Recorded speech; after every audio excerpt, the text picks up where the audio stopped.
राधा वल्लभ श्री हरिवंश, राधा वल्लभ श्री हरिवंश। वृंदावनेश्वरी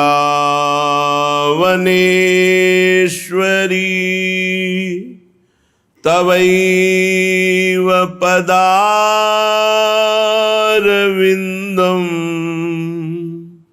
प्रेमामृतैकमकरन्द रसौघपूर्णम् हृद्यर्पितं मधुपतेः स्मरतापमुग्रं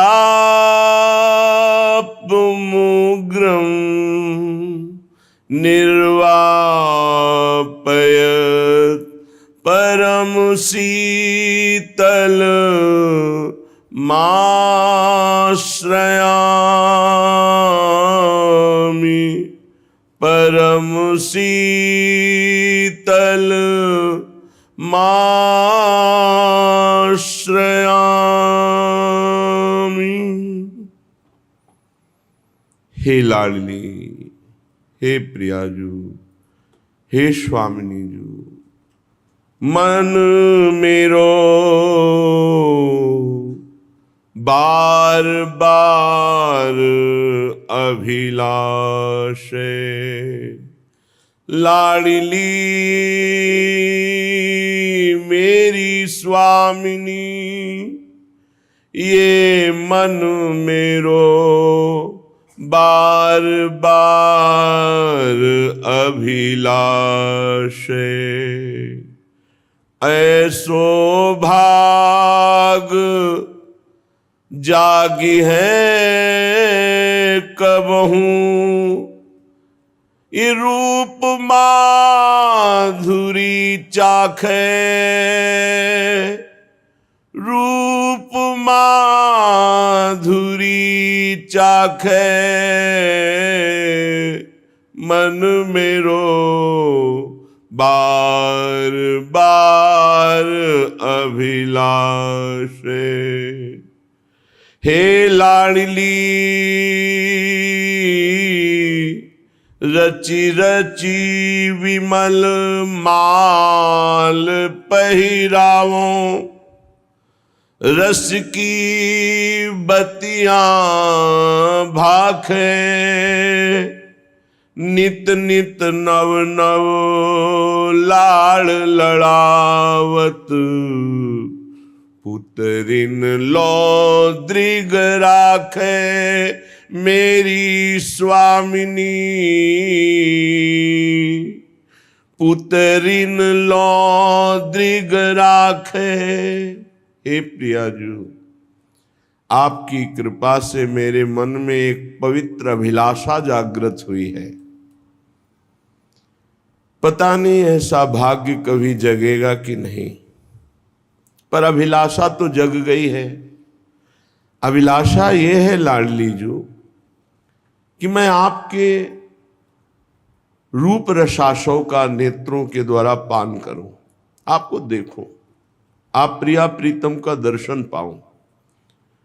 और दर्शन ही केवल नहीं, सुंदर सुंदर वृंदावन की कलियां पुष्प को चयन करके सुंदर कलियों के आभूषण और पुष्पों की माला आप युगल सरकार को धारण कराऊं, अपने हाथ से फूल चयन करूं, अपने हाथ से फूल माला कलियों के आभूषण बनाऊं और आप युगल सरकार को धारण कराऊं। नवीन नवीन आभूषण, नवीन नवीन मालाएं और विविध प्रकार से आपको सुख पहुंचाऊं। और अवसर मिले तो मैं बातों में इतना प्रवीण कि आप दोनों को हंसा दूं, रसबत्तियां ऐसी हास परिहास की बातें करूं, आप दोनों को सुख पहुंचाऊंगा। प्रियवादन, आप दोनों को सदैव सुख पहुंचे ऐसी ही बात कहूंगा। और हे लाडली, नित्य नवीन नवीन सेवा करके आप युगल सरकार को सुख पहुंचाते हुए अपने नेत्रों की पुत्री बनाकर रखना चाहता। आप ऐसी कृपा करो, जब आप दोनों युगल सरकार गलबहियां दिए हुए वृंदावन की कुंज निकुंजों में विहरण करें, तो हम पीछे पीछे आपका यश गान करते हुए चले। हिलमिल डोलहु दो लगी पाछे, गावत गीत रसाला, रचि रचि रास लाड़िले नाचत, शोभा विशद विशाला। तू कंकन किंकिनी नूपुर बाजत, नाचत मोर मराला। वारों तन मन जीवन कोटिक, देख देख ते ही काला। ले ले पंखी पीछे डोलहूं, हरिश्रम होत निहाला। ये ममास पूजा ये स्वामिनी, भोरी शरणागत हे प्रतिपाला। मेरी लाडली, आप युगल सरकार जब वृंदावन की कुंज निकुंजों में विहरण कर रहे हो, फिर हम पीछे पीछे मधुर गान आप युगल सरकार का कर रहे। इतने में सखियों ने अद्भुत संगीत वादन किया। आप दोनों रास कर रहे हैं, वृंदावन की मयूर मंडली आकर आपके साथ नृत्य कर रही, हंस मंडली, और मैं इस सुख को देख रही हूं। आपकी कंकन किंकिनी नूपुर ध्वनि से मिलकर सब वाद्य बज रहे हैं। ऐसे सुख में तन मन प्राण करोड़ों हो तो न्यौछावर कर दे। प्रियाजू, आप कृपा करो, मेरी अभिलाषा की पूर्णता होनी चाहिए। मैं आपको देखूं, आपके श्री अंगों की सेवा का अधिकार पाऊं, आपके रास विलास में प्रवेश पाऊं। आप ऐसी कृपा कीजिए। श्रीपाद प्रबोधानंद जी महाराज कह रहे हैं कि मुझे राधा चरणारविंद की शरणागति मिल गई ना, अब मुझे कोई परवाह नहीं। अस्तु में नरक कोटि सिद्ध्यस्तु, नेष्टम न चेश्वरो दयितां। श्री राधा चरणाम्बुज मधुरिमा, लोभस्तु नो भवेत् शिथिला। शिथिला, मैं कभी शिथिल नहीं हो सकता, चाहे नरक जैसा भयंकर कष्ट दिया जाए। क्यों? क्योंकि मन तो राधा चरणारविंद के सुख में डूब रहा है, तो अब शरीर के दुख सुख की कौन परवाह करे। मन ही तो दुख सुख का अनुभव कराता है। देखो, अगर मन को बेहोश कर दिया जाए तो शरीर का कोई भी अंग काट दिया जाए, कोई कष्ट नहीं होगा। ये औषधि के बल से ऐसा है, तो क्या मंत्र के बल से, नाम के बल से, ध्यान के बल से, प्रेम के बल से यदि मन को प्रियालाल में बेसुध कर दिया जाए, तो शरीर के भारी से भारी कष्ट को भी आराम से सहा जा सकता है। क्योंकि दुख सुख का अनुभव, मान अपमान का अनुभव, लाभ हानि का अनुभव ये मन को होता है। और मन श्री प्रियालाल के चरणारविंद में। श्रीपाद कह रहे हैं, अस्तु में नरक कोटि, मुझे करोड़ों बार नरक मिले तो भी कोई परवाह नहीं। क्यों? क्योंकि मेरा मन श्री राधा चरणाम्बुज मधुरिमा लोभस्तु, श्री प्रियाजू के गोरे चरणारविंद की शरणागति और सेवा सुख को पा करके अब ऐसा पुष्ट हो गया है कि करोड़ों प्रकार से भीषण नरक कष्ट मिले भी तो मुझे कोई परवाह नहीं।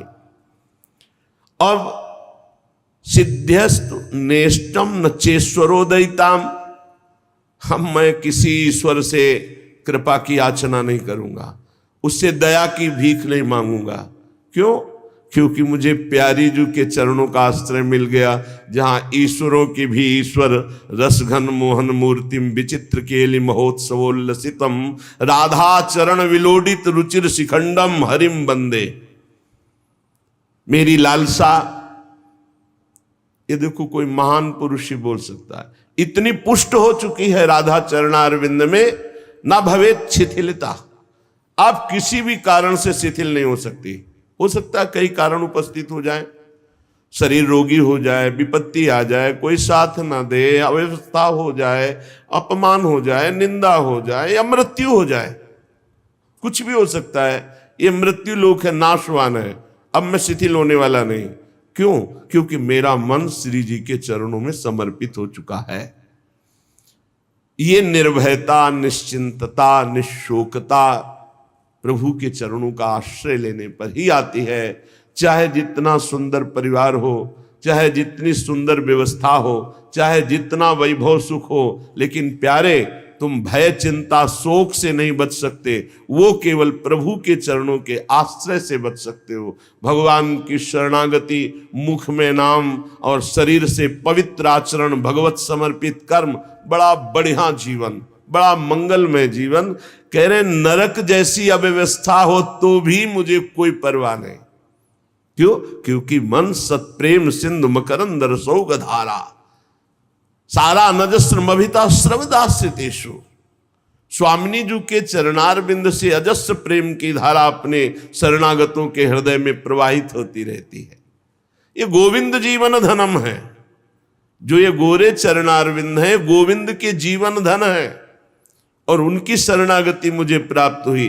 अब मुझे किसी ईश्वर से भी दया की याचना नहीं करनी, और किसी भी तरह, किसी भी प्रकार के कष्ट से अब मेरे मन में प्यारी जू के चरणारविंद की शरणागति में शिथिलता नहीं आएगी।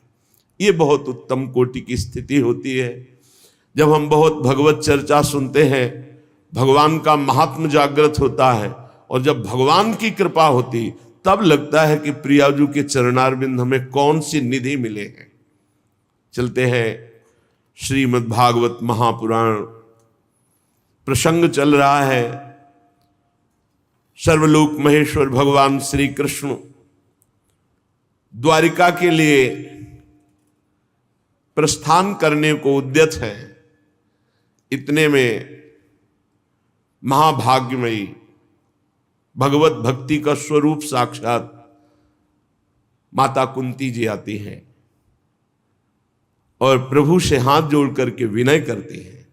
जब प्रभु द्वारिका के लिए प्रस्थान करना चाहते हैं, नमस्ते पुरुषम त्वाद्य मीश्वरम प्रकृते परम अलक्षम सर्वभूताना मंतर बहिर्वस्थितम। प्रभु आपको नमस्कार है, नमस्कार है। महापुरुषों ने जो भगवान की स्तुति की, उसमें बहुत सुंदर ज्ञान विज्ञान और बहुत सुंदर भक्ति, बड़ी महिमा विराजमान है। ध्यान से सुने, और भगवत स्तुति सुनने का फल होता है पापों का नाश और हृदय की शीतलता। प्रभु आपको नमस्कार है। आप बहुत ध्यान से सुनेंगे तो ज्ञान विज्ञान भी भरा हुआ है। अलक्षम सर्वभूतानाम अंतर बहिर्वस्थितम,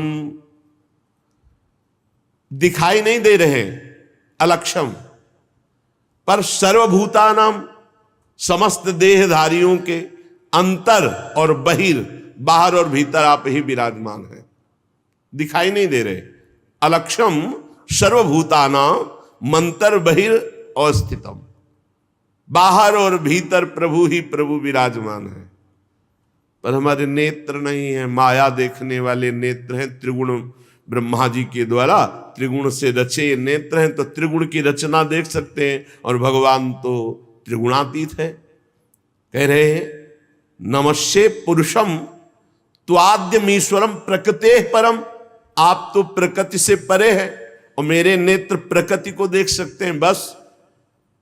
पर प्रभु अलक्ष होने पर भी सर्वभूतानाम अंतर बहिर्वस्थितम, आप भीतर और बाहर समस्त शरीरधारियों के विराजमान हैं, तो दिखाई क्यों नहीं दे रहे?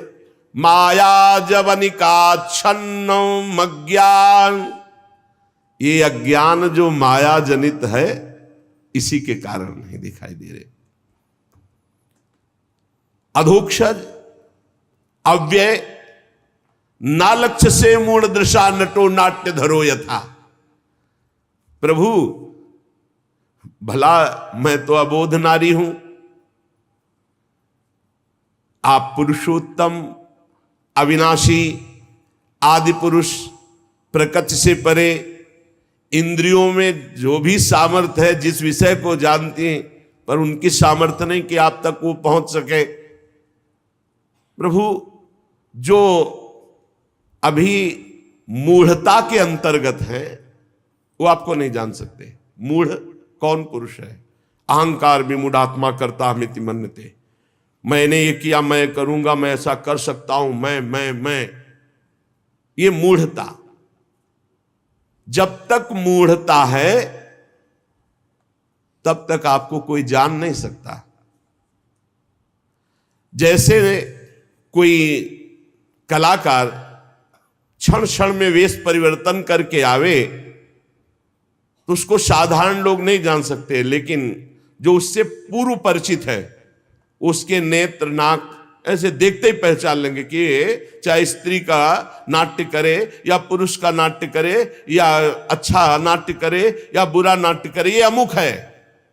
ऐसे ही जो परमहंसा नाम मुनि नाम अमलात्मा नाम, जो परमहंस जन है, जो मुनि जन है, जिनका मायामल नष्ट हो चुका है, वो आपको देखते ही पहचान जाते हैं। जड़ चैतन्य स्थिर जितना भी स्थित दिखाई दे रहा है, ये जड़ चैतन्य स्त्री पुरुष सब नानात्व। बोले वासुदेवा स्वरमिति स महात्मा सुदुर्लभा, केवल भगवान श्री कृष्ण ही विराजमान है। कौन जान पाता है? जो माया जवनिका छन्न वो नहीं, जो मूढ़ है वो नहीं, जो अज्ञानी है वो नहीं, परमहंसा नाम मुनि नाम अमलात्मा नाम, जो निर्मल हृदय वाले परमहंस जन हैं, मुनि जन हैं, वो आपको देखते ही क्या बहु नाम जन्मनावंते ज्ञानवान माम प्रपद्यते वासुदेवा सर्वमिति सा महात्मा सुदुर्लभा। वो परमहंस महात्मा जन आपको देखते ही पहचान जाते, आप ही आप है। समस्त भूतों के रूप में आप ही आप है, समस्त भूतों के बाहर भी आप है, समस्त भूतों के भीतर भी आप है, समस्त भूतों के नजदीक आप है, समस्त भूतों से दूर आप है। बहिरंतस्य भूतानाम चरम चरमेव च सूक्ष्मात् तद विज्ञेयम दूरस्थम चान्तिके च तत्। भला हम अल्प बुद्धि आपको कैसे पहचान सकती हैं?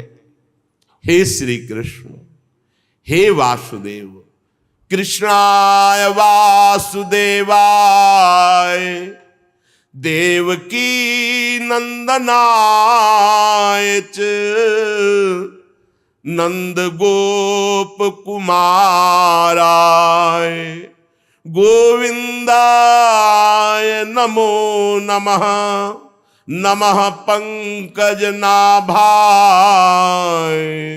नमः पंकज मालिने नमः पंकज नेत्राय नमस्ते पंकजांघ्रे। हे श्री कृष्ण, हे वासुदेव, हे देवकी नंदन, हे नंद गोप के लाडले लाल, हे गोविंद, हमारा बारंबार प्रणाम स्वीकार करें। जिनकी नाभि से ब्रह्मा का जन्म, कमल प्रकट हुआ, ब्रह्मा कमल से प्रकट हुए और कमल जिनकी नाभि से प्रकट हुआ, जो सुंदर कमलों की माला धारण करते हैं, जिनके नेत्र कमल के समान विशाल और कोमल हैं, जिनके श्री चरण कमलों में कमल का चिन्ह है, ऐसे श्री कृष्ण को मैं बार बार नमस्कार करती हूं। हे ऋषिकेश, जैसे आपने दुष्ट कंस के द्वारा कैद की हुई चिरकाल से शोकग्रस्त देवकी मैया की रक्षा की, वैसे ही पुत्रों सहित मेरी भी आपने बार बार विपत्तियों से रक्षा की। हे श्री कृष्ण, आप हमारे स्वामी हैं, आप सर्वशक्तिमान हैं। कहां तक गिनाऊं? विष से हमारी रक्षा की, लाक्षाग्रह से हमारी रक्षा की, हिडिंबादि राक्षसों से, ये द्यूत सभा में दुष्टों की दृष्टि से, वनवास की विपत्तियों में अनेक प्रकार आपने रक्षा की। बड़े बड़े महारथियों के दिव्यास्त्रों से, अश्वत्थामा के ब्रह्मास्त्र से आपने हमारी रक्षा की। हमारी ही नहीं, जो आपकी शरण में है उन सब की आप रक्षा करते हैं। हे जगत गुरु, मैं आपसे एक वरदान चाहती हूं। विपदा संतु नः शश्वत तत्र तत्र जगत गुरु। ये कोई भगवत प्राप्त महात्मा ही मांग सकता है, दूसरा नहीं। भवतो दर्शनम यत् स्याद पुनर्भवो दर्शनम। जगत गुरु, मैं आपसे एक वरदान चाहती हूं। क्या? हमारे जीवन में कदम कदम पे भारी विपत्तियां आती रहे, ऐसी कृपा कर दो। क्या क्या मांगा, क्या मांगा है? ये कोई नहीं मांग सकता, विश्व में कोई नहीं मांग सकता। सोचो, मांगने की बात सोचो तो क्या मांगना हैगा? हे जगत गुरु, कदम कदम पे सुख की वर्षा हो, कभी विपत्तियां ना आवे। लेकिन ये क्या कह रहे माता कुंती जी? विपदा संतु नः शश्वत तत्र तत्र जगत गुरु। जगत गुरु, हमारे जीवन भर सर्वदा कदम कदम पे विपत्तियां आती रहे। प्रणाम है ऐसी महामहिम माता कुंती जी को, प्रणाम है। ये बात मांगने के लिए प्रणाम है। नहीं, सब डरते हैं, अपमान से डरते हैं, निंदा से डरते हैं, विपत्ति से डरते हैं, तिरस्कार से डरते हैं। भक्त ऐसा हृदय, क्या देखा विपत्ति में? बोले भवतो दर्शनम यत् स्याद पुनर्भवो दर्शनम। जगत गुरु, मैंने जब जब विपत्ति आई तब आपको अपनी तरफ भागते हुए देखा है। डरना मत, अभय व्रत किए हुए मेरी तरफ भागते हुए आए। आज विपत्ति खत्म हुई तो पीठ करके द्वारिका जा रहे हो। मुझे नहीं चाहिए ऐसी संपत्ति, मुझे कदम कदम पर विपत्ति चाहिए जिससे आपका दर्शन होता है।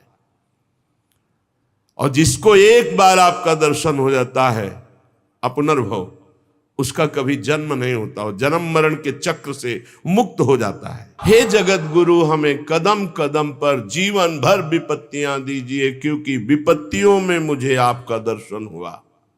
और ये सच्ची बात है। विपत्ति शरणागति पुष्ट करती है। तिरस्कार, अपमान, अवहेलना प्रभु में आसक्ति पैदा करता है। ये निज अनुभव, निज अनुभव।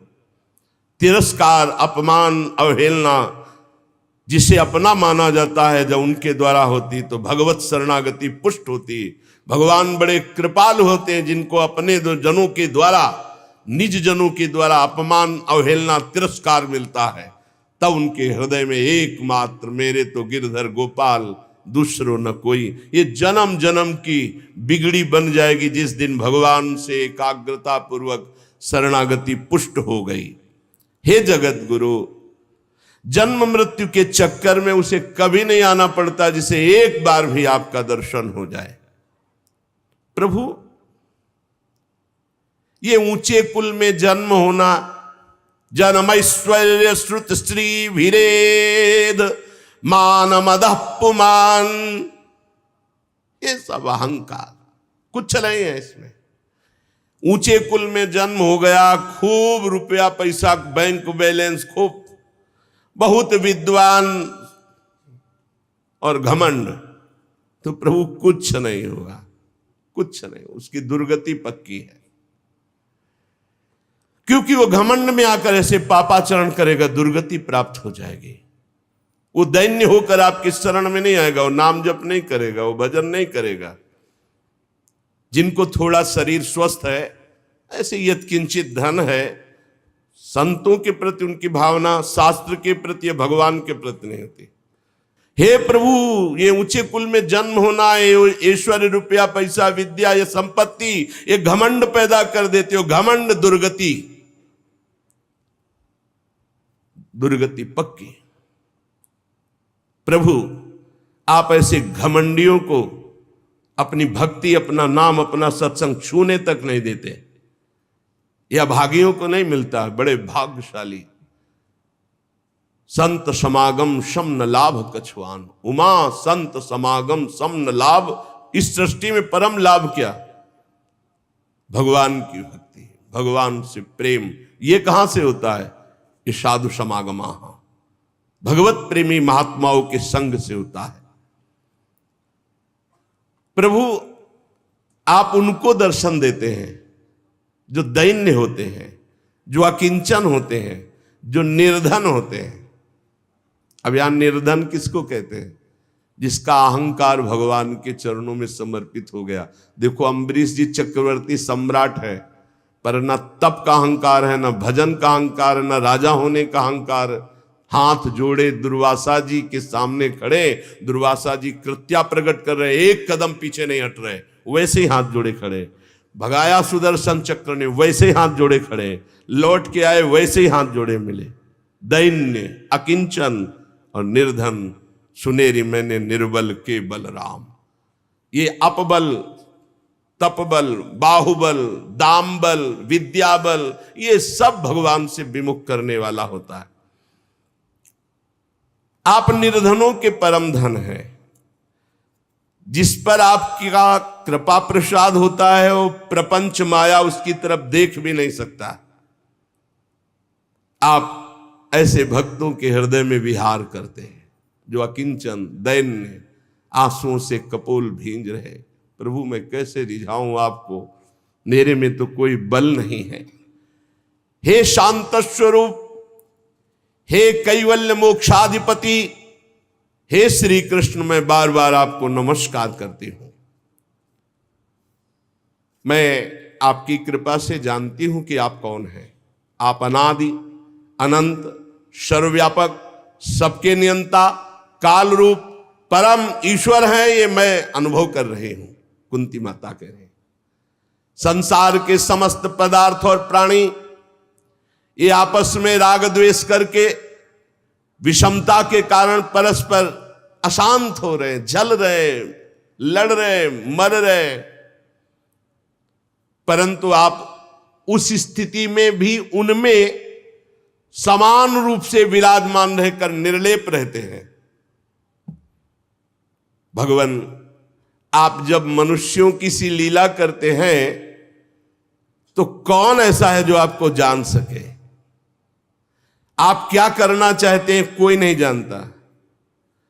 और मैं आपकी कृपा से जानती हूं कि आपका कभी कोई ना प्रिय है और ना अप्रिय है।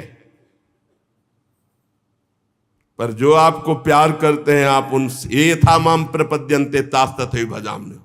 ना भगवान का कोई प्रिय है ना अप्रिय है। पर आप जब भगवान से प्यार करेंगे तो भगवान पक्षपाती हो जाएंगे, आपका पक्ष ले लेंगे, आप जीत जाएंगे। लोगों की ही बुद्धि आपके प्रति विषम होती रहती है। हम अपनी बुद्धि का इतना सम्मान करते हैं कि शास्त्र, संत, गुरुदेव और भगवान तक के विधान में हम ये निर्णय कर देते हैं उन्होंने ठीक नहीं कहा। ये विषम बुद्धि संसारी पुरुषों की हुआ करती है। आपकी कृपा प्रसाद से मैं आपको जानती हूं। क्या आप विश्वात्मा हैं? आप विश्व रूप हैं। आप ना कभी जन्म लेते हैं और ना आपका कोई कर्म होता है, फिर भी आप जन्म लेते हैं और कर्म करते हैं। पशु, पक्षी, मनुष्य, ऋषि, जलचर, किसी भी रूप में आप प्रकट हो सकते हैं। ये आपकी लीला है। बचपन में आपने जब दूध की मटकी फोड़कर यशोदा मैया को खिजा दिया तो उन्होंने आपको बांधने के लिए हाथ में रस्सी ली। उस समय आप जो भयभीत होकर आंखों में आंसू और काजल कपोलों में ऐसे मल रहे थे, वो सब देख देख करके मुझे बड़ा आश्चर्य हो रहा है। मैं मोहित हो रही हूं। अब भी मेरे नेत्रों के सामने वो झांकी है, मैया के हाथ में छड़ी है। आज से ऐसा करेगा? आप ऐसे ऐसे कर रहे हैं, काजल पूरा नेत्रों में, और भयभीत दृष्टि से मैया की तरफ देख रहे। मुझे आज भी बड़ा आश्चर्य हो रहा है। मुख झुका हुआ, नेत्र मैया की तरफ, भय से युक्त। अरे जिसके भय से काल भी भयभीत हो जाता है, वो है आप। मैया की एक छोटी सी छड़ी से आप भयभीत। प्रभु प्रभु, आप जनाना ना चाहे तो आपको कोई नहीं जान सकता। हे अजन्मा, आप जन्म क्यों लिए? कोई कोई महापुरुष योग कहते हैं कि अपने प्रिय भक्त पुण्य श्लोक महाराजाधिराज यदु की कीर्ति का विस्तार करने के लिए यदुवंश में आपने उतार लिया। दूसरे लोग कहते हैं सुतपार प्रश्नी के रूप में वसुदेव देवकी जी ने भारी तपस्या की, तो आपने उनको वरदान दिया, इसलिए आप अजन्मा होकर प्रकट हुए। कोई कहता है दैत्यों के नाश के लिए आपका अवतार हुआ। कुछ लोग कहते हैं इतना पाप बढ़ गया था कि पृथ्वी डगमगा रही थी, तो ब्रह्मा जी की प्रार्थना से आप प्रकट हुए। कोई महापुरुष कहते हैं कि इस संसार में अज्ञान कामना कर्मों के बंधन में जकड़े हुए पीड़ित जो जीव हैं, आप उनके स्मरण, उनके लीला गायन, उनकी सेवा, उनका आकर्षण, इसलिए आपने ये मानव रूप धारण किया। क्योंकि आप जब लीला करते हैं तो गा गा कर हृदय पवित्र होता है। आपका जो नाम है उसका जप करके जीव मुक्त हो जाता है। अगर आपका अवतार ना होता तो आपका लीला, आपका रूप, आपका चरित्र कैसे गायन करने में आता? ये आपका लीला चरित्र और आपका नाम जप जन्म मृत्यु के प्रवाह को रोक देता है। बहुत सुंदर। हे भक्त वांछा कल्पतरु प्रभु, आप अब हमें छोड़कर प्रगट में जाना चाहते हैं, तो आप जानते हैं कि हम नहीं जी सकते आपके चरणारविंद के वियोग में। माता कुंती कह रही, किसी को और कोई सहारा हो, कोई सुख हो, लेकिन मेरा सुख तो आप है, मेरे सहारा तो आप है। प्रभु, मुझे और किसी का कोई आश्रय नहीं, कोई बल नहीं, सिर्फ आपका। जैसे जीव के बिना इंद्रियां शक्तिहीन हो जाती हैं, वैसे आपके बिना हम, हमारे पुत्र पांडव, इनका कोई अस्तित्व नहीं। इनका अस्तित्व ही आप श्री कृष्ण हो। यह भक्ति का स्वरूप है। प्रभु के सिवा हमारा कोई अस्तित्व ही नहीं है। हे श्री कृष्ण, आपके विलक्षण श्री चरणों में चरण चिन्ह है, और ये भूमि आपके चरण चिन्हों से युक्त हुई। जब आप चले जाओगे ना, तो शोभा विहीन भूमि हो जाएगी। प्रभु, आपकी दृष्टि का प्रभाव है कि विश्व का सारा सुख और समृद्धि इस समय यहां खेल रही, क्योंकि आप विश्वात्मा विराजमान हो। यहां वन पर्वत नदी समुद्र लता वृक्ष फसल सब उमड़ी घूम रही। क्यों? आप विराजमान हो। प्रभु, मैं आपकी कृपा और आपके दर्शन के बिना जीवित नहीं रह सकती, चाहे आप इसे स्नेह की फांसी समझे या प्रेम समझे। एक बात और प्रभु आपसे विनय करती हूं, त्वयि में अनन्य विषया मतिर्मधुपते असकृत। प्रभु, मेरी मति को आप ऐसा कर दीजिए अनन्य, मेरी बुद्धि अन्य विषय में जाए ही ना, केवल आप में अनन्य रहे। रति मुद्वहता दद्धा गंगे वौघ मुदन्वती, जैसे गंगा की धारा अखंड जा रही समुद्र में, ऐसे ही मेरी मति का प्रवाह केवल श्री कृष्ण नाम रूप लीला धाम, और कहीं ना जाए, बस आप ये कृपा कर दो। जैसे गंगा की अखंड धारा समुद्र में गिर रही, ऐसे हे श्री कृष्ण मेरी मति केवल आपके चरणों में। हे श्री कृष्ण, हे अर्जुन सखा, हे यदुवंश शिरोमणे, आपने वो कार्य कर दिया है जिसके लिए आपका अवतार हुआ है। ये राजवेशधारी दैत्य असुर स्वभाव वालों का आपने अग्निस्वरूप होकर विनाश कर दिया। गोविंद, आप चराचर के गुरु हैं, बस मेरी मति आप में लगी रहे, आपको नमस्कार करती हूं, ऐसी कृपा करो। भगवान तब तक शांत भाव से खड़े हैं जब तक माता कुंती जी ने विनय की। सूत जी महाराज कहते, इस प्रकार कुंती ने बड़े मधुर शब्दों में भगवान की अधिकांश लीलाओं का वर्णन करते हुए स्तुति की। भगवान मंद मंद मुस्कुरा रहे हैं। बड़ी अद्भुत शोभा होती है जब भगवान मंद मंद मुस्कुराते हुए अपने जन पर कृपा करते हैं। भगवान ने कुंती जी से कहा, अच्छा ठीक है, कुछ समय के लिए द्वारिका जाना स्थगित करते हैं और पुनः लौट आए। फिर सुभद्रा आदि देवियों से मिलकर के महाराज युधिष्ठिर के समीप, युधिष्ठिर जी को देखा, अब भी वो शोक मग्न है। भगवान अंतर बात जानने वाले भगवान श्री कृष्ण द्वैपायन व्यास जी से कहा, इनको समझाओ, ये क्यों शोक मग्न है युधिष्ठिर जी। भगवान व्यास देव जी ने समझाया और ऋषियों ने समझाया, भगवान श्री कृष्ण ने भी समझाने की कोशिश की, पर युधिष्ठिर को समझ में नहीं आया। भला भगवान समझाना चाहे, भगवान व्यास देव जी समझाना चाहे, समझ में ना आवे। क्यों? क्योंकि भगवान कुछ और करना चाहते हैं, इसीलिए समझ में नहीं आ रहा। बार बार युधिष्ठिर जी कह रहे हैं कि मैं कितना ज्ञानी हूं, सियार कुत्तों के हार इस शरीर पर आत्मभाव करके मैंने कितना बड़ा विनाश करवा दिया। 18 छोड़ी सेना महाभारत में, 11 कौरव पक्ष में और 7 पांडव पक्ष में।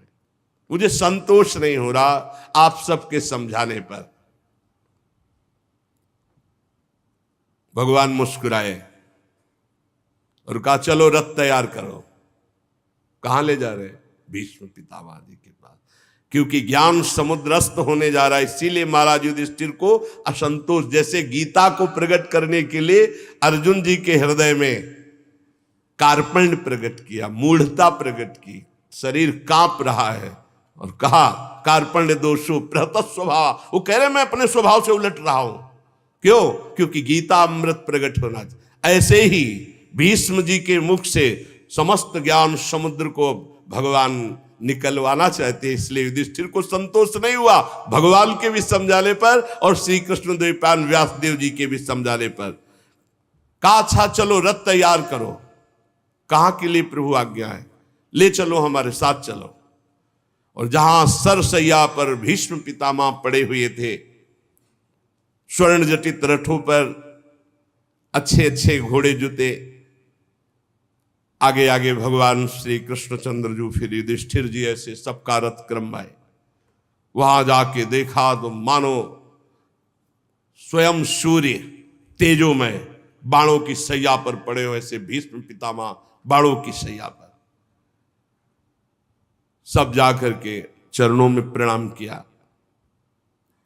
वहां पहले से ही बहुत से देवर्षि, राजऋषि, ब्रह्म ऋषि, पर्वत, नारद, धौम्य, भगवान व्यासदेव, बृहदस्व, भरद्वाज शिष्यों के सहित भगवान परशुराम, वशिष्ठ, इंद्र प्रमद, त्रित, गृत्समद, असित, कक्षीवान, गौतम ऋषि, अत्रि, विश्वामित्र जी, सुदर्शन, भगवान सुखदेव जी और भी बड़े बड़े दिव्य महात्मा, कश्यप, अंगिरा, बृहस्पति, बड़े बड़े सब। क्यों? क्योंकि भीष्म पितामह ज्ञान समुद्र है। अब ज्ञान का सूर्य मानो अस्ताचल को जा रहा है। संपूर्ण ज्ञान भीष्म पितामह जी को, धर्म का, देश का, काल का विभाग, सब कुछ ज्ञान। सब ऋषियों आसपास मंडलाकार बैठे हैं। भगवान श्री कृष्णचंद्र जो समीप पहुंचे, आंख खोल के भीष्म जी ने देखा तो बाहर भी भावना से पूजन किया और अंदर भी हृदय में जो विराजमान प्रभु श्री कृष्ण है पूजा की, बाहर और भीतर दोनों जगह। सब पास बैठ गए। भीष्म पितामह जी की दृष्टि केवल श्री कृष्ण पर है और आंखों से आंसू बह रहे भीष्म पितामह जी के।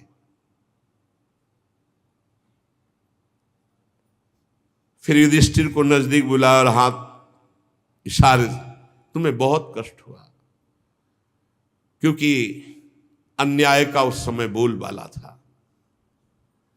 तुम लोग साधु सेवी, भगवत सेवी, तुमको इतना कष्ट नहीं होना चाहिए। तुम बचपन से दुख भोग रहे हो पांडव।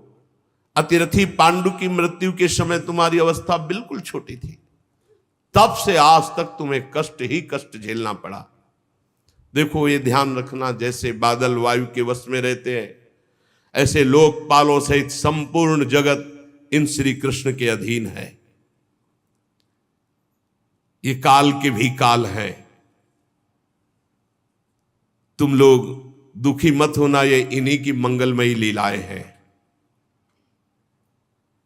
नहीं तो जहां साक्षात धर्मपुत्र राजा युधिष्ठिर हो, जहां वायुपुत्र गदाधारी भीमसेन हो, जहां धनुर्धारी गांडीव धनुष धारण करने वाले अर्जुन हो और उनके मित्र भगवान श्री कृष्ण हो, वहां दुख विपत्ति की संभावना भी नहीं। ये केवल इनकी लीला, श्री कृष्ण की लीला है। युधिष्ठिर, तुम इन कालों के भी महाकाल श्री कृष्ण को नहीं जानते हो, कब ये क्या करना चाहते हैं कोई भी नहीं जानता, बड़े बड़े ज्ञानी भी नहीं जानते। युधिष्ठिर, सब ईश्वर कोटि के जितने महात्मा है सब इनकी इच्छा के अधीन है, इनको कोई नहीं जान सकता। जितना जनाते हैं उतना ही जान पाएगा। युधिष्ठिर, ये सब जितने ऋषि बैठे सर्वज्ञ हैं, ये सब जानते हैं कि श्री कृष्ण ही साक्षात भगवान हैं। इन्हीं के अंश से आदि पुरुष भगवान नारायण और जितने अवतार होते हैं इन्हीं के अंश से हैं। ये अपनी माया से अपने को छिपाकर मनुष्य लोक में ऐसी लीला कर रहे हैं जिससे इनके प्रभाव को कोई पूर्ण ये न जान पावे कि सच्चिदानंद भगवान है।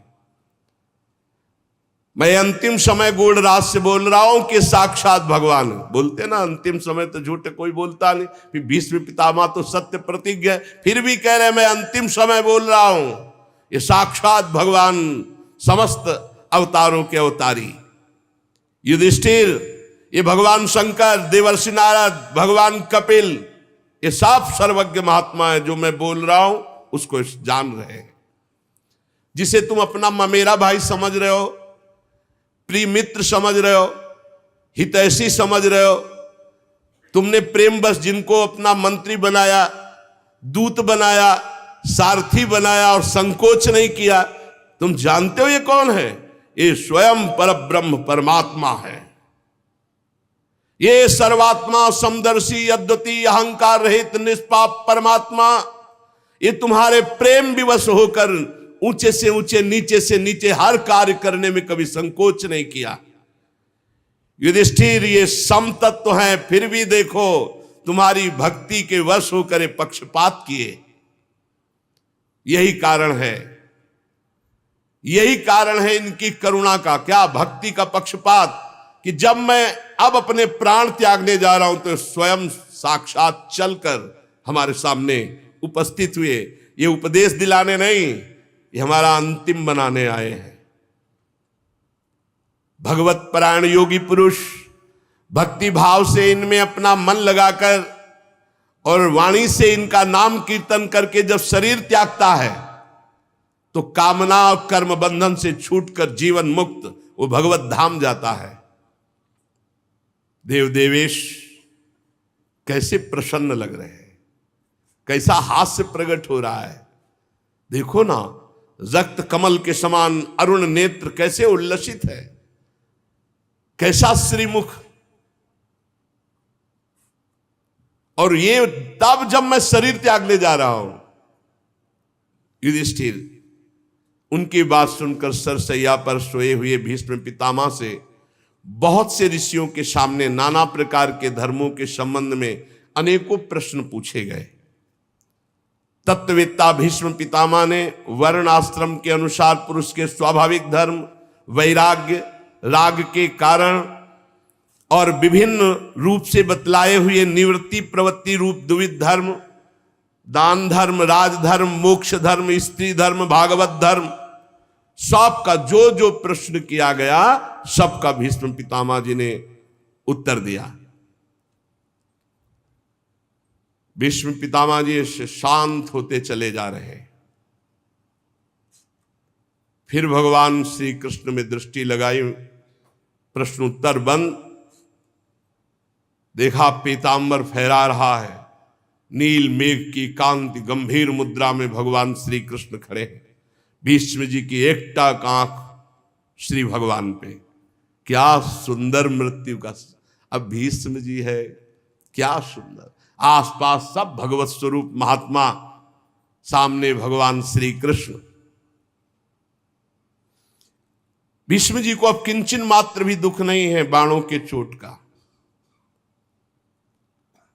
समस्त इंद्रियों को एक जगह रोक दिया, मन को एकाग्र किया और भगवान श्री कृष्ण से कहा, इतिमति रूप कल्पिता वितृष्णा भगवती सात्वत पुंगवे विभूम्नि स्वसुखमुपगते क्वचिद् विहर्तुम प्रकृतिमुपेयुष यद्भव प्रवाह त्रिभुवन कमनं तमालवर्णं रविकर गौरवराम्बरं दधाने वपुरल ककुलावृताननाब्जं विजय सखे रतिरस्तु मेन वद्या। मृत्यु का समय है। मैंने आज तक अपनी बुद्धि को बचा के रखा है बलिहारी, समस्त साधनों से पवित्र करके शुद्ध एवं कामना रहित करके आज तक बचा कर रखा है। हमारी बुद्धि ने किसी का वर्ण नहीं किया, कुंवारी है। हे श्री कृष्ण, आज इस बुद्धि का वर्ण करो आप, अंतिम समय है। आज तक बचा के रखा है, निष्कलंक है, परम पवित्र है, कामना रहित है, समस्त साधनों से पवित्र की हुई बुद्धि आज मैं आपको समर्पित करता हूं, स्वीकार करो। कुंवारी है बुद्धि, वर्ण कर लो आप। जो सदा सर्वदा आनंद स्वरूप में स्थित रहते हैं, अपने ही स्वरूप में रमण करते हैं, लीला करने की इच्छा से प्रकृति को स्वीकार करते हैं, ये सृष्टि परंपरा जिनके ही इच्छा से चल रही, जिनका शरीर त्रिभुवन सुंदर श्याम तमाल के समान श्यामला, जिस पर सूर्य रश्मियों के समान श्रेष्ठ पीतांबर लहरा रहा, कमल सदस्य नेत्र, कमल सदस्य मुख, घुंघराली अलकावली मुस्कुरा रहे। हे अर्जुन सखा, हे श्री कृष्ण, मेरी निष्कपट प्रीति आप में हो। मुझे याद है वो झांकी आपकी, जिस समय मैंने प्रण किया था कि शांतनु पुत्र गंगा पुत्र भीष्म नहीं कहूंगा, यदि आपको युद्ध में अपना प्रण छोड़कर अगर अस्त्र लेकर न दौड़ा दूं तो गंगा पुत्र नहीं कहूंगा। तो आपने अपना प्रण तोड़ दिया और मेरी बात रखी। बड़ी विलक्षण झांकी, मुख पर घुंघराली हल्के, घोड़ों की टाप से उड़ी हुई धूल, पसीने की छोटी छोटी बूंदें, मुझे याद है वो झांकी। और मैं अपने दिव्यास्त्रों से आपके शरीर को बेंध रहा था। ये पूजा आपके कवच को छिन्न भिन्न कर दिया। पर उस समय भी मेरा मन, मेरा प्राण, मेरा शरीर, मेरा अंतःकरण, मेरी आत्मा आपको समर्पित थी। अर्जुन सखे, आपने पार्थ के लिए सब सैनिकों की आयु छीन ली, विपक्ष की। मेरी परम प्रीति है आप में, आज खोल के बोल रहे, मेरी परम। उस समय भी मैं, जिस समय आपको बाण मार रहा था, मेरा जीवन, मेरा प्राण, मेरा आत्मा, मेरा सर्वस्व आप थे, खेल था।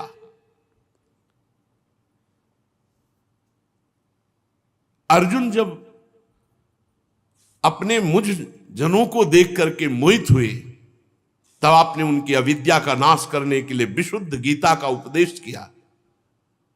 ऐसे गीता गायक श्री कृष्ण में मेरी प्रीति है।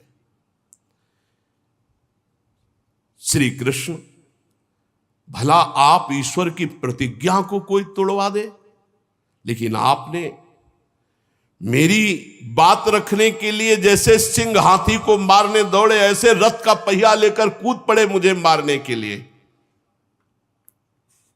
प्रभु, और मुझ आताताई ने उस समय भी आपके ऊपर बाण चलाए, आपका कवच तोड़ डाला। अर्जुन के रोकने पर भी बलपूर्वक जब मेरी तरफ दौड़े, मैंने बाण और धनुष रख दिया और कहा, जय हो आपकी। आपने अपना प्रण तोड़ करके मेरे प्रण की रक्षा किया, मार डालिए, मुझे कोई फर्क नहीं पड़ता। उस समय भी रोषपूर्ण दृष्टि और भक्त वत्सलता झलक रही थी। ऐसे श्री कृष्ण में मेरी एकमात्र गति हो।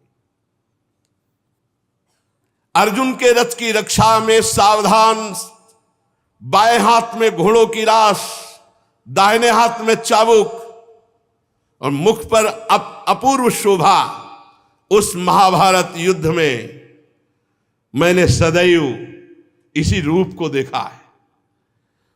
और मैं मरणासन अब मरने जा रहा हूं, तो आप करुणा करके पार्थ सारथी मेरे सामने खड़े हो। मेरी परम प्रीति आपके चरणों में हो। जिनकी लटकीली सुंदर चाल, हाव भाव, चेष्टाएं, मधुर मुस्कान, प्रेम भरी चितवन, अंतिम समय एकदम गोपियां रासलीला में जो सुख प्राप्त किए, ऐसे श्री कृष्ण का आलिंगन, ऐसे श्री कृष्ण के साथ प्रेमोन्माद से मतवाली होकर नृत्य करना, मैं चिंतन करता हूं सुख का। और ऐसे श्री कृष्ण में मेरी परम प्रीति हो। जिस समय युधिष्ठिर का राजस्व यज्ञ हो रहा था, मुनियों और बड़े बड़े राजाओं से भरी हुई सभा में सबसे पहले इन्हीं श्री कृष्ण की अग्र पूजा हुई मेरी आंखों के सामने। वही प्रभु आज मेरी मृत्यु के समय मेरे सामने खड़े, कितने कृपालु हैं। वास्तव में इस समय मैं श्री कृष्ण को प्राप्त हो रहा हूं। न भय है, न भ्रम है, न कोई संशय है। समस्त ऋषियों, सबके हृदय में विराजमान श्री कृष्ण को मैं प्राप्त हो रहा हूं। धीरे धीरे वाणी मौन, नेत्र मूंद लिए। जे ही सबने देखा, भीष्म पितामह की वाणी रुक गई, दृष्टि मुंद गई। सब एकदम अचानक खड़े हो गए और देखा प्राण रहित भीष्म का शांत शरीर। भगवान में सबसे कहा, मैं भगवान को प्राप्त हो रहा हूं। ये अंत है, सामने भगवान खड़े। दृष्टि, मन, बुद्धि, चित्त, प्राण सब भगवान के चरणों में समर्पित कर दिया। अनंत ब्रह्म श्री कृष्ण में भीष्म पितामह जी वैसे ही लीन हो गए। आप चारों ओर सन्नाटा छा गया, जैसे दिन के बीतने पर संध्या काल के बाद पक्षियों का कलरव शांत हो जाता है। उसी समय देववाद्य बजने लगे, आकाश से पुष्पों की वर्षा हुई, भगवान श्री कृष्ण भी शांत गंभीर मुद्रा में, भीष्म जी का जीवन लीला शांत हुई। युधिष्ठिर जी भगवान की आज्ञा के अनुसार अंत्येष्टि संस्कार कराए। मुनियों ने भगवान श्री कृष्ण की पूजा अर्चना वंदना की। फिर सब ऋषिजन अपने अपने आश्रम को लौट गए। शौनक जी ने पूछा, धार्मिक शिरोमणि महाराज युधिष्ठिर ने अपनी पैतृक संपत्ति को हड़प जाने के इच्छुक आताताइयों का नाश करके अपने भाइयों के साथ किस प्रकार से राज्य शासन किया, कौन कौन से काम किए, क्योंकि महाराज युधिष्ठिर की भोगों में तो प्रवृत्ति थी नहीं। सूत जी कहते हैं, संपूर्ण सृष्टि को जीवित करने वाले भगवान श्री हरि कलहाग्नि से दग्ध कुरुवंश को पुनः अंकुरित कर युधिष्ठिर को उनके राज्य सिंहासन पर बैठाकर बहुत प्रसन्न हुए। भीष्म पितामह अंतर्ध्यान हो चुके, उनके वचनों से युधिष्ठिर की सब भ्रांति मिट गई। भगवान के आश्रय से समुद्र पर्यंत सारी पृथ्वी का शासन, समस्त राजा लोग उनकी आज्ञा में, ऐसा महान पद युधिष्ठिर जी को प्राप्त हुआ। भगवान महल की जितनी भी देवियां हैं सबसे मिल रहे हैं। फिर युधिष्ठिर जी से कहा कि अब हमें जाने की अनुमति दीजिए। युधिष्ठिर जी बार बार हृदय से लगा रहे हो, कह रहे कि कैसी बात कहते हो, कौन ऐसा होगा जो आपको जाने की अनुमति दे, पर आपको जिसमें सुख मिले भगवान आज्ञा करिए, रथ तैयार किया जाए और अब हम द्वारिकापुरी के लिए चलते हैं। समान उम्र वालों को आलिंगन किया, छोटी उम्र वालों ने जो भगवान को प्रणाम किया तो आशीष दिया। सुभद्रा, द्रौपदी, कुंती, उत्तरा, गांधारी, धृतराष्ट्र, युत्सु, कृपाचार्य, नकुल, सहदेव, भीमसेन, धौम्य, सत्यवती, ये सब मूर्छित से हो रहे हैं भगवान के वियोग की भावना में। मुरली मनोहर सारंगपाणी भगवान श्री कृष्णचंद्र जी द्वारिकापुरी जाना चाहते, इस बात से सब विकल हैं। भगवत भक्त संत पुरुषों के संग से जिनका दुस्संग छूट गया है, वह विचारशील पुरुष भगवान के मधुर मनोहर सुयस को, नाम को एक बार स्वाद पा ले तो छोड़ नहीं सकता। फिर उन नामी उन भगवान के रूप का ये तो बैठ करके वार्ता करना, खेलना, हंसना, खाना पीना, ये कैसे जी सकते हैं भगवान के बिना। जो दुस्संग त्यागी सत्संगी जन है, उनको एक बार चस्का लग जाए भगवान की कथा का, भगवान के नाम का, तो वो जीवन त्याग सकते हैं। भगवान का भजन या भगवान की लीला कथा नहीं त्याग सकते। फिर जिनको सामने भगवान खेले, हंसे, खाए, वो ये सब पांडव कैसे विरह सह सकते हैं। भगवान ने सुभद्रा जी की तरफ देख करके प्रसन्न मुद्रा में संतोष धारण करो। राजा युधिष्ठिर द्वारिका जाने के लिए व्यवस्था कर रहे हैं। भगवान किसी को मधुर मनोहर वचनों से, किसी को दृष्टि से, किसी को छू को, किसी को बोलकर, किसी को हृदय से लगा के सबको संतुष्ट कर रहे हैं। भगवान के प्रस्थान के समय मृदंग, शंख, भेरी, वीणा, ढोल, नरसिंगे, धुंधुरी, नगारे, घंटी, दुंदुबियां एक साथ बजने लगी। भगवान के दर्शन की आकांक्षा से हस्तिनापुर में भीड़ लग गई। भगवान के प्रिय सखा घुंघराले वाल वाले अर्जुन ने पीतम श्री कृष्ण का श्वेत छत्र पकड़ रखा, जिसमें मोतियों की झालर लटक रही, रत्नों का डंडा, उसको पकड़े हुए। उद्धव और सात्विकी बड़े भाव से चंवर डुला रहे। भगवान जे ही रथ चला, चारों ओर पुष्पों की वर्षा, बड़ी मधुर झांकी। दिव्य ब्रह्म ऋषि लोग वेद वाक्य उच्चारण कर रहे हैं, आशीष सुनाई दे रहे। हस्तिनापुर की रमणियां भगवान श्री कृष्ण के रूप में चित्त को लगाए हुए और आपस में बात कर रहे हैं। सखी, ये सनातन परम पुरुष परमात्मा है, जो प्रलय के समय भी अपने अद्वितीय निर्विशेष रूप में स्थित रहते हैं। जब प्रलय होता है तो ब्रह्मा जी संपूर्ण सृष्टि समेट करके इन्हीं में समा जाते हैं। ये जगदात्मा ईश्वर हैं, संपूर्ण जीव इन्हीं में लीन होते हैं और फिर इन्हीं से प्रकट हो जाते हैं। ये देखो सब जीवों को मोहित करते हुए छुपे हुए कैसे है। इस जगत में जिसके स्वरूप का साक्षात्कार जितेंद्रीय योगी अपने प्राणों को वश में करके भक्ति से प्रफुल्लित निर्मल हृदय से किया करते, वही ये श्री कृष्ण साक्षात परब्रह्म मेरे नेत्रों के सामने है। सखी, वास्तव में उसी का जीवन धन्य है जिसने इनको देखा, जिसने इनकी सुंदर लीलाओं का गायन और श्रवण किया। जब भगवान की हेतु की कृपा होती तब लीला गायन, लीला श्रवण, नाम जब इनमें रुचि होती है। बड़ा प्रशंसनीय है वो जो भगवान के नाम गुण रूप लीला धाम में, और धन्य है यदुवंशी जो इनके साथ खा पी कर हंस खेल कर महान सुख ले रहे हैं। हे सखी, बड़े हर्ष की बात है कि द्वारिका ने सब लोगों का तिरस्कार करके सौभाग्य प्राप्त किया, क्योंकि ये द्वारिका में विराजमान है। सखी, हम तो उनके सौभाग्य देख रहे हैं जिनका पाणी ग्रहण इन्होंने किया है। पाणी ग्रहण ये शरणागति भी है। एक पाणी ग्रहण का संबोधन है विवाह से और एक पाणी ग्रहण का संबोधन है शरणागति से।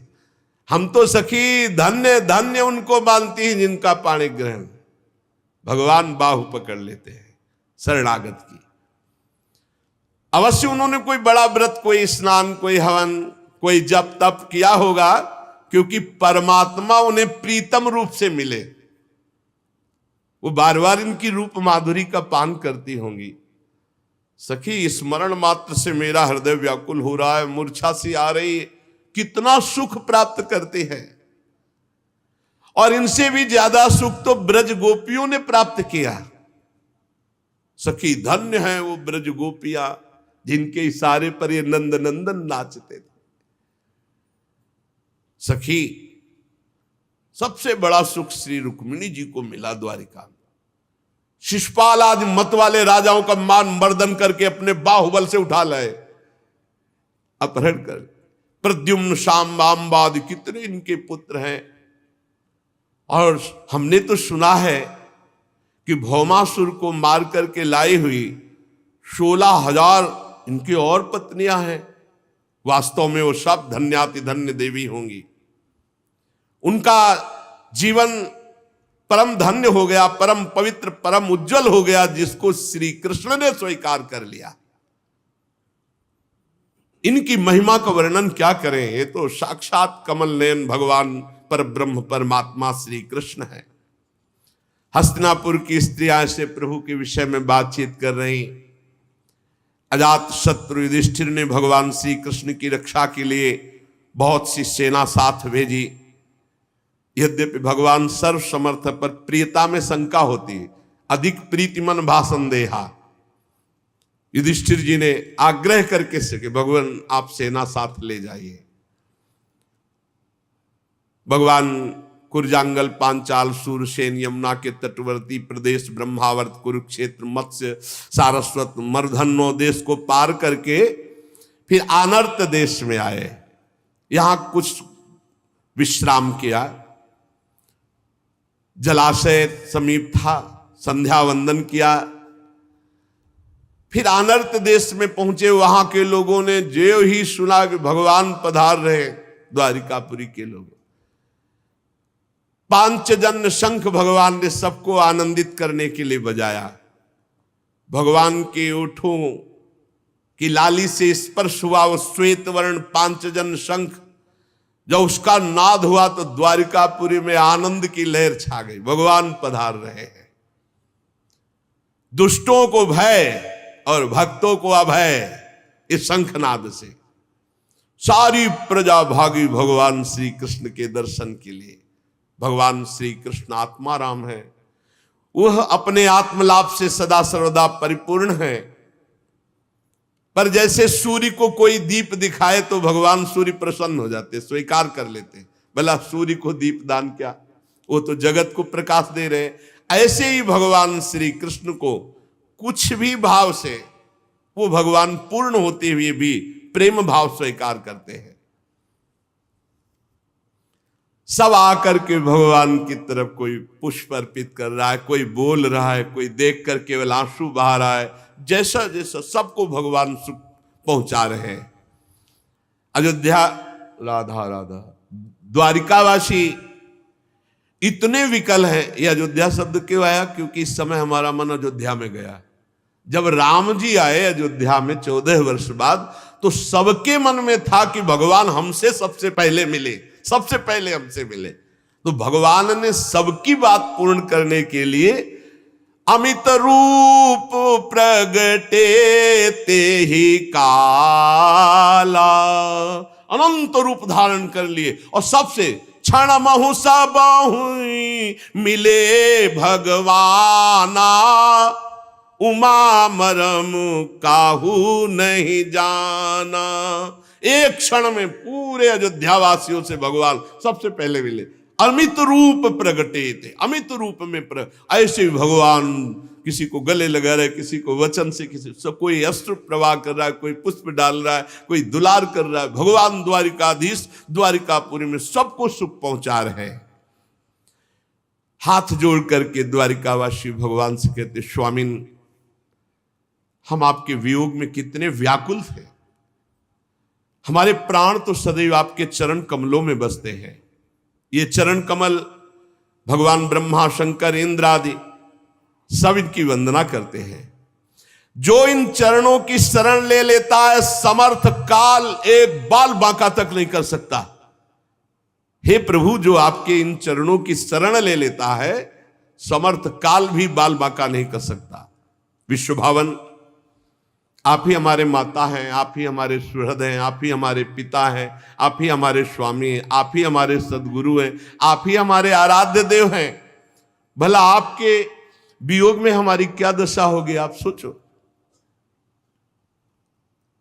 आपका अनुपम रूप दर्शन करते हुए हम द्वारिका वासियों को जो सुख होता है हम कैसे बताएं। कमल नयन श्री कृष्ण, आप जब हस्तिनापुर या कहीं जाने की बात करते हैं, हमें सुनने को मिलता है कि आप जा रहे हैं, तो एक एक क्षण हमको लगता है करोड़ करोड़ वर्षों के समान। हमारी दशा बिगड़ जाती है। हे नाथ, हे भक्तवत्सल, आप कभी द्वारिकापुरी से मत जाया करें। द्वारिकावासी के भगवान कृपामयी दृष्टि से सबकी तरफ देख रहे, बड़ा अनुग्रह वर्षा करते हुए द्वारिका में प्रवेश किया।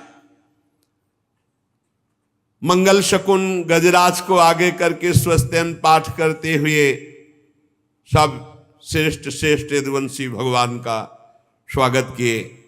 भगवान सबसे अलग अलग यथा योग्य मिले। किसी को सिर झुकाकर प्रणाम किया, किसी के पैर छुए, किसी को नेत्रों से देख लिया, किसी को गले से लगाया, किसी से हाथ मिलाया, किसी की तरफ मुस्कुरा भर दिया, किसी की तरफ प्रेम दृष्टि। जैसा अधिकारी वैसे भगवान ने सबको, द्वारिकावासी सबको सुख प्रदान किया।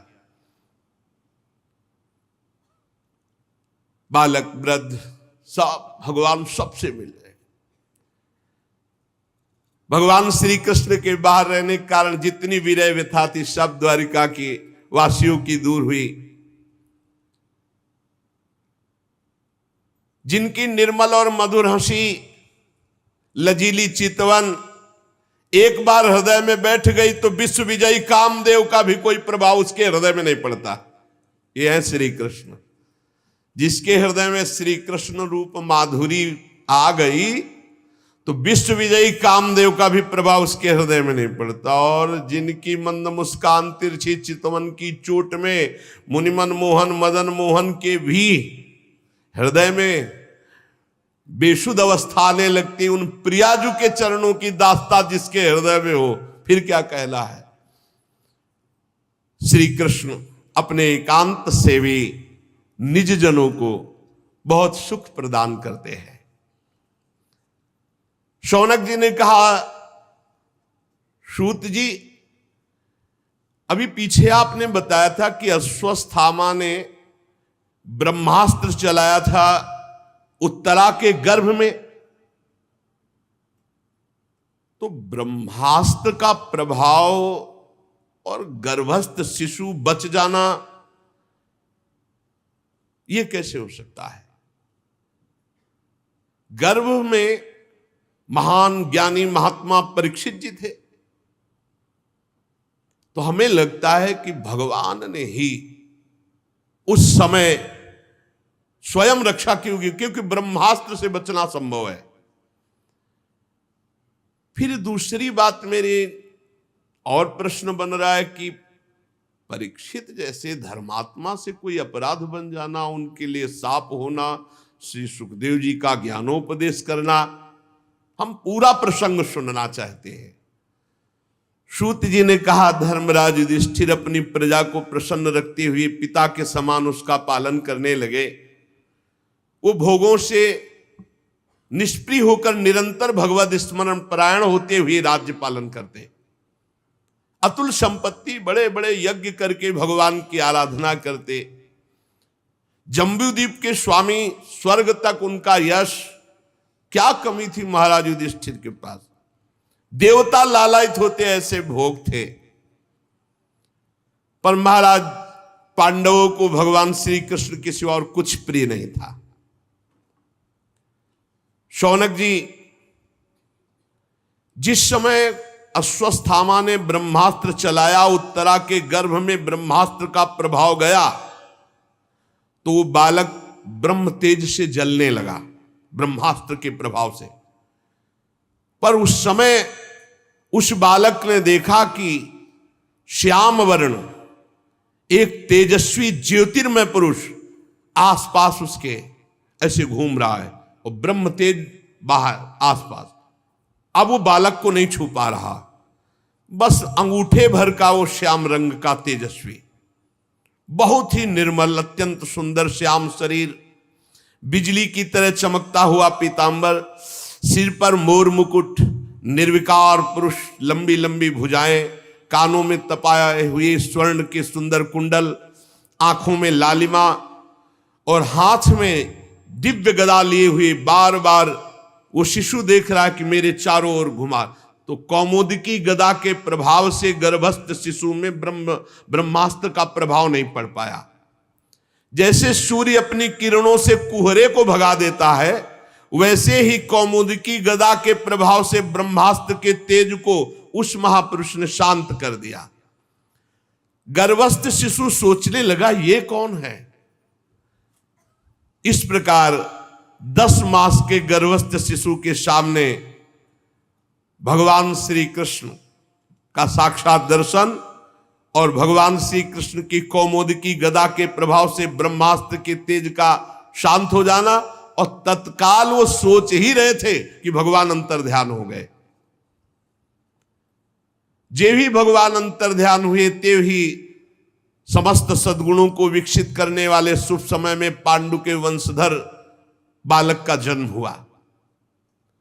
जन्मते समय ही इतना महान तेजस्वी, क्योंकि गर्भ में भगवत साक्षात्कार हो गया है, महान तेज संपन्न।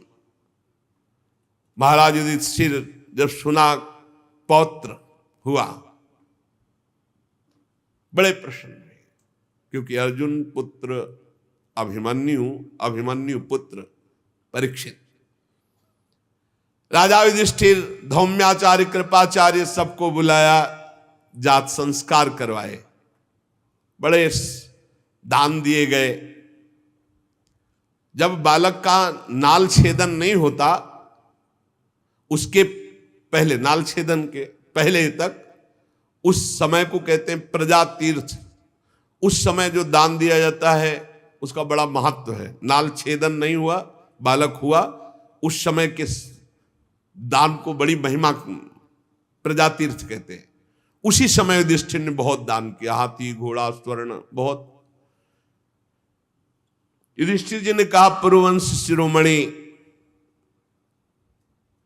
काल की दुर्निर्वार गति अश्वत्थामा वंश मिटाना चाहता था, परंतु भगवान श्री कृष्ण ने बालक की रक्षा की है, इसलिए इसका नाम विष्णुरात। निसंदेह ये बालक संसार में बड़ा यशस्वी भगवान का परम भक्त और महापुरुष होगा। बड़े बड़े महात्माओं ने आशीष दिया युधिष्ठिर जी को और बालक को। युधिष्ठिर ने कहा, महात्माओं, ये बालक क्या अपने उज्जवल यश से हमारे वंश के पवित्र कीर्ति महात्मा राजर्षियों का अनुसरण करेगा? ब्रह्म ऋषियों ने कहा, धर्मराज, ये मनुपुत्र इक्ष्वाक के समान अपनी प्रजा का पालन करेगा। दशरथ नंदन भगवान श्री राम के समान ये सत्य प्रतिज्ञ और ब्राह्मण भक्त होगा। उशीनर नरेश शिवी के समान दाता होगा। दुष्यंत के पुत्र भरत के समान अपने वंश का यश फैलाएगा। ये धनुर्धरों में अपने दादा सहस्त्रबाहु और पार्थ अर्जुन, इन दोनों के समान होगा। अपने दादा पार्थ के समान और सहस्त्रबाहु अर्जुन के समान ये धनुर्धारी होगा। महाराज, ये रंतिदेव के समान उदार होगा। ये धैर्य में बलि के समान होगा। ये भगवत भक्ति में प्रहलाद के समान होगा। मर्यादा उल्लंघन करने वालों को ये भारी दंड देने वाला होगा। पृथ्वी माता और धर्म की रक्षा के लिए कलयुग का भी दमन करेगा। पर महाराज, एक संयोग बन रहा है। उसी समय, अभी नाल छेदन नहीं हुआ, उसी समय निर्णय करके बता दिया। महाराज, संयोग बन रहा है। एक ब्राह्मण कुमार श्रृंगी ऋषि के शाप से तक्षक के द्वारा इसकी मृत्यु होगी, ऐसा ज्योतिष। अभी नाल छेदन में नहीं हुआ, पूरा पधारने तक का हिसाब बता दिया। और उस समय ये सब आसक्ति छोड़कर भगवान के चरणों की शरण लेगा। व्यासनंदन श्री सुखदेव जी यहां पधारेंगे इसके पास और इसको श्रीमद् भागवत का स्वरूप बोध कराएंगे और गंगा तट पर इस शरीर को त्याग कर अभय पद की प्राप्ति करेगा। पूरा ज्योतिष शास्त्र के विशेषज्ञ ब्राह्मण राजा युधिष्ठिर को इस प्रकार बालक के जन्म लग्न का फल बताकर भेंट पूजा लेकर अपने अपने घर चले गए। वही ये बालक संसार में परीक्षित के नाम से प्रसिद्ध हुआ, क्योंकि ये समर्थ बालक गर्भ में जिस पुरुष का दर्शन पा चुका था उसी को खोज रहा था। कहां है वो जो गर्भ में दिखाई दिया? सबकी परीक्षा कर रहा था, कहां है वो, कौन है जो मुझे गर्भ में दिखाई दिया इनमें से। जैसे शुक्ल पक्ष में दिन प्रतिदिन चंद्रमा अपनी कलाओं से पूर्ण होता बढ़ता है, वैसे राजकुमार परीक्षित गुरुजनों के लालन पालन से क्रमशः दिन बढ़ते हुए सयाने हुए। स्वजनों के वध का प्रायश्चित करने के लिए राजा युधिष्ठिर ने अश्वमेध यज्ञ के द्वारा भगवान की आराधना की, बड़ी बड़ी यज्ञ की। युधिष्ठिर सबको निमंत्रण देते, खूब खवाते पियाते, ऋषि मुनियों की सेवा करते। भगवान श्री कृष्ण भी कभी कभी आ जाया करते और इनको सुख पहुंचाते। सूत जी कहते हैं कि विदुर जी ने जब देखा था महाभारत में कि एक धर्म के विरुद्ध आचरण करने वाला दुर्योधन कोई बात नहीं मान रहा और दुर्योधन का पक्ष महाराज धृतराष्ट्र ले रहे, उसी समय उन्होंने अपनी पद से इस्तीफा दे करके, पद को त्याग करके तीर्थ यात्रा को चले। मैं नहीं देख पाऊंगा दोनों पक्षों का विनाश। तो विदुर जी तीर्थ यात्रा में महर्षि मैत्रेय जी से मिलकर के आत्मज्ञान प्राप्त किया और हस्तिनापुर लौट कर आए। विदुर जी पूर्ण थे, जानने योग्य तत्व को जानने वाले महात्मा। विदुर जी मैत्रेय ऋषि से जितने प्रश्न किए थे उनका उत्तर सुनने के पहले ही श्री कृष्ण में ऐसी स्थिति हो गई कि उत्तर सुनना हुआ ही नहीं। जो उत्तर वो दे रहे थे उसी में स्थित थे वो, ऐसे कि बार सुनाई ही नहीं दिया, उपराम हो गए। शौनक जी जो ही देखा कि विदुर जी आए तो धर्मराज युधिष्ठिर दौड़ पड़े। धृतराष्ट्र, युत्सु, संजय, कृपाचार्य, कुंती, गांधारी, द्रौपदी, सुभद्रा, उत्तरा, कृपी, पांडव परिवार सब दौड़ पड़े, मानो मृत शरीर में प्राण आ गए हों विदुर जी को देखकर। सब ने अगवानी की, सब कोई चरणों को प्रणाम कर रहा है, कोई हृदय से लगा रहा है, सबके आंसू बह रहे। युधिष्ठिर जी ने दिव्यासन अर्पित किया, विदुर जी को पूजन किया, भोग पवाया, विश्राम कराया। फिर युधिष्ठिर जी ने विनय से सर झुकाकर सबके सामने कहा, चाचा जी, जैसे पक्षी अपने अंडों को पंखों की छाया के नीचे रखकर सेते और बढ़ाते हैं, वैसे आपने बचपन से लेकर अभी तक अपनी कृपा से हमें विपत्तियों से बचाया, हमें पाला पोषा।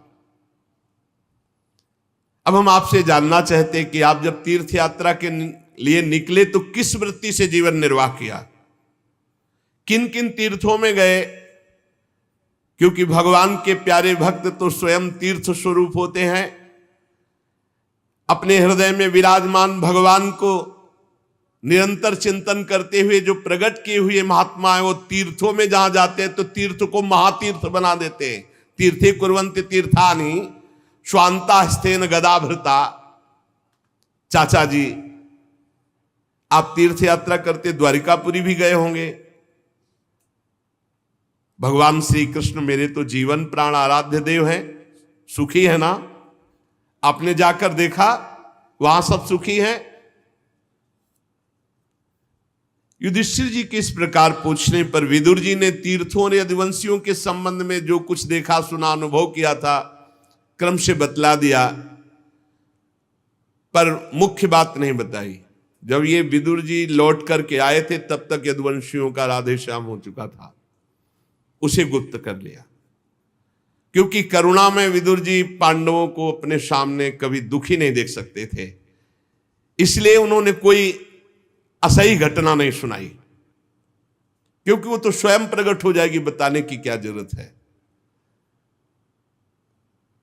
हस्तिनापुर में बड़े सम्मान से विदुर जी कुछ समय तक रहे। ये विदुर जी साक्षात धर्मराज हैं, मांडव्य ऋषि के साप से 100 वर्ष के लिए विदुर रूप में आए हुए थे मानव देह में। कई बार सत्संग में सुनाया है मांडव्य ऋषि की चर्चा। इतने दिनों तक यमराज की पदवी पर अर्यमा जी थे, उस पदवी में बैठते ही वो सामर्थ्य आ जाती है। ये दैवी संपदा से युक्त पदवियां हैं, तो अर्यमा जी ठीक पापियों को उचित दंड दे रहे थे। राज्य प्राप्त हो जाने पर अपने लोकपाल सरीखे भाइयों के साथ राजा युधिष्ठिर परीक्षित जी को देख करके बहुत आनंदित रहने लगे कि योग्य अधिकारी है। पर ये सब भूल चुके थे कि एक वो समय है जिसमें सर्वनाश होना है। पांडव भी ये भूल चुके थे कि अनजान में वो समय आ रहा है जिसमें हमारी मृत्यु होनी है, सबको मरना है। परीक्षित जी का वो सौंदर्य, परीक्षित जी का वो सब प्रसन्न थे। देखते देखते भयानक समय आ गया जिसे टाला नहीं जा सकता। विदुर जी ने देखा काल की गति, धृतराष्ट्र से कहा, महाराज अब भी तुम्हारी समझ में नहीं आता? वैराग्य दिलाने के लिए कटुवचन बोलना ही होता है। बड़ा भयंकर समय आ रहा है और तुमने बड़ा भयंकर देख भी लिया, फिर भी सुखी होकर इनके टुकड़े खा रहे हो यहां हस्तिनापुर के महल में बैठ करके। मुझे दिखाई दे रहा है सर्वनाश, अब भाग चलो यहां से, निकलो, बात की बात में सर्वनाश हो जाएगा, भागो यहां से, अपना काम बना लो, भजन कर लो।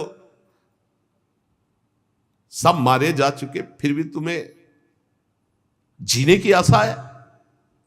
शरीर बुढ़ापे का शिकार है, या हस्तिनापुर में अब इनके शासन में पड़े हुए टुकड़े पा रहे हो? जीवित रहने की इच्छा? गृहपालवत, गृहपालवत कुत्ते, भीमापवर्जितम पिंडो मादत्ते गृहपालवत, अहो महीयसी जंतुर जीविताशा यया भवान। कैसा मोह है कि अब भी जीने की आशा रखते हो, पूरे परिवार का विनाश करवा दिया, अब यहां इनके दिए हुए टुकड़े खाकर जीवन व्यतीत करते हो। तुम्हें संकोच नहीं हो रहा? तुम्हें अपने हृदय में ग्लानि नहीं हो रही? जिनको विष दे के मारना चाह, जिनको आग में जलाना चाह, जिनकी पत्नी को सभा में अपमानित किया, जिनकी भूमि छीन ली, जिनसे युद्ध किया, आज उनके दिए हुए टुकड़े को खा रहे हो। क्या गौरव रखते हो अपने अंदर? विदुर जी ने डांट लगाई धृतराष्ट्र जी को। हद हो गई, अज्ञान की हद हो गई। अब भी जीना चाहते हो क्या? ये पुराने वस्त्र की तरह तुम्हारा शरीर स्वयं नष्ट नहीं हो जाएगा?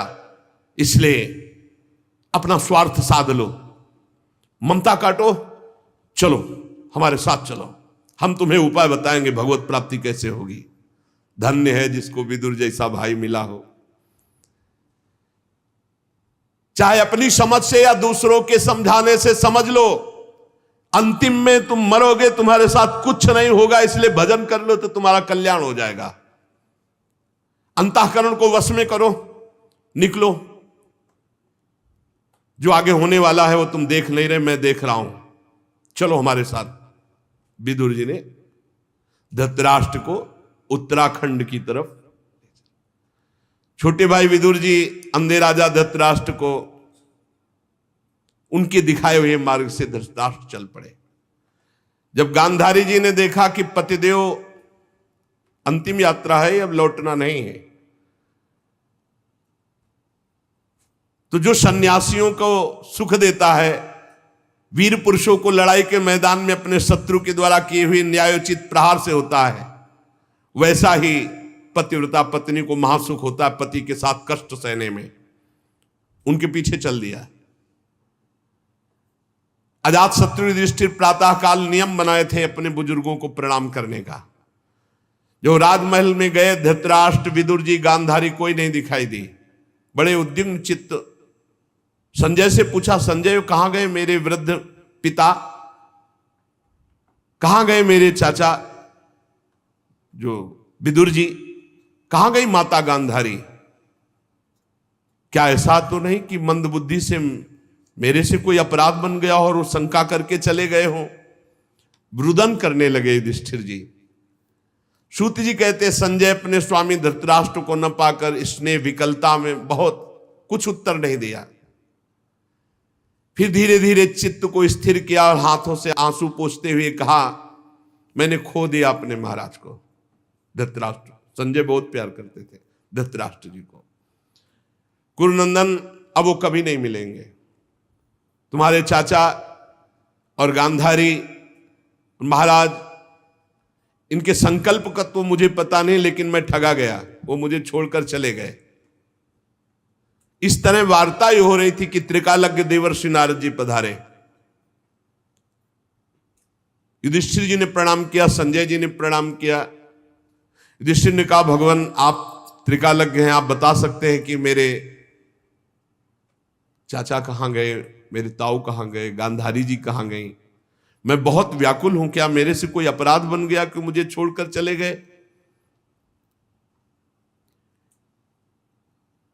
शायद हो सकता है मैं मोह के कारण ऐसा कोई कार्य हो कर दिया हो जिसके कारण उनको ऐसा लगा हो मेरे में संशय और वो छोड़कर चल दिए। मैं बहुत दीन दुखी हूं, मेरे परिजन कैसे मेरे बिना रहेंगे? देवर्षि नारद जी उनको समझा रहे, पांच भौतिक शरीर है, इससे प्यार मत करो, ये काल कर्म गुणों के वश में है। जैसे अजगर के मुंह में पड़ा हुआ एक झटके में अंदर चला जाएगा, ऐसे काल हर शरीर को ग्रसित किए हुए है। हाथ वालों के बिना हाथ वाले, चार पैर वाले पशुओं के बिना पैर वाले, तृणादि उनमें भी बड़े जीवों के छोटे जीव, ये सब एक दूसरे के आहार हैं। जीव जीव आहार, जीव बिना जीव नहीं, पर जो निर्णय किया गया उतना ही आहार करो। जैसे अपने लोग ये सब्जियां पाते हैं, गेहूं आदि, इनमें भी जीव है वैसे ही, लेकिन हम जितना शास्त्र आज्ञा उतना ही पाएंगे, उसके विरुद्ध जीव हत्या करेंगे तो पाप लगेगा। सब जीव से ही जीव जीवित है, घास में भी जीव है। इन समस्त जीवों के बाहर भीतर एकमात्र स्वयं प्रकाश भगवान विराजमान है। युधिष्ठिर, तुम उन्हीं को देखो, इन शरीरों को नहीं। महाराज, समस्त प्राणियों के जीवन दान देने वाले भगवान इस समय पृथ्वी तल पर देवद्रोहियों का नाश करके काल रूप से विराजमान हुए थे। वो अपना कार्य पूरा कर चुके। बस थोड़ा सा कार्य और रह गया है तुम लोगों का। तुम लोगों के भी अंतर ध्यान का समय आ रहा है।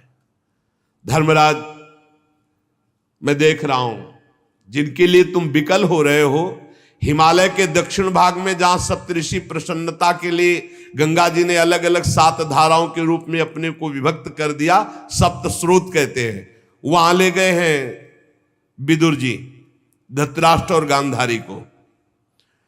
त्रिकाल स्नान करवाते हैं, विधि पूर्वक अग्निहोत्र कराते हैं और सारी कामनाओं को शांत करके केवल जल का पान करवा के और उनको बैठाल दिया है।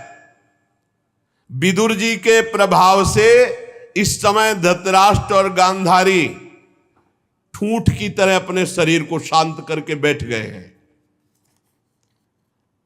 5वें दिन आज के उनके शरीर में आग लग जाएगी, दोनों भस्म हो जाएंगे।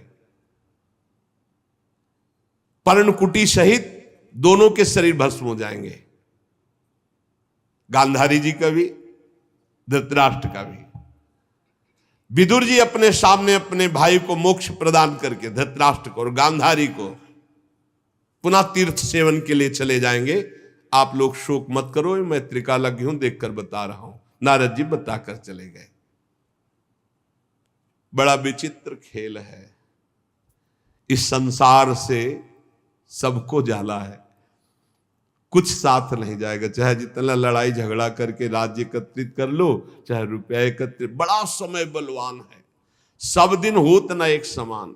इसलिए भाई अपने कर्तव्य का पालन करते हुए नाम जप कर लो। जितना नाम जप करोगे, परोपकार करोगे, धर्म पूर्वक चलोगे, वही तुम्हारे साथ जाएगा। अन्यथा यहां से बड़े बड़ों को जाना पड़ा, पछता कर जाना पड़ा। यहां रुकना नहीं, इसका नाम मृत्यु लोक है। खूब नाम जप करो, भगवत सेवा शेष चर्चा आगे। श्री राधा वल्लभ लाल की जय।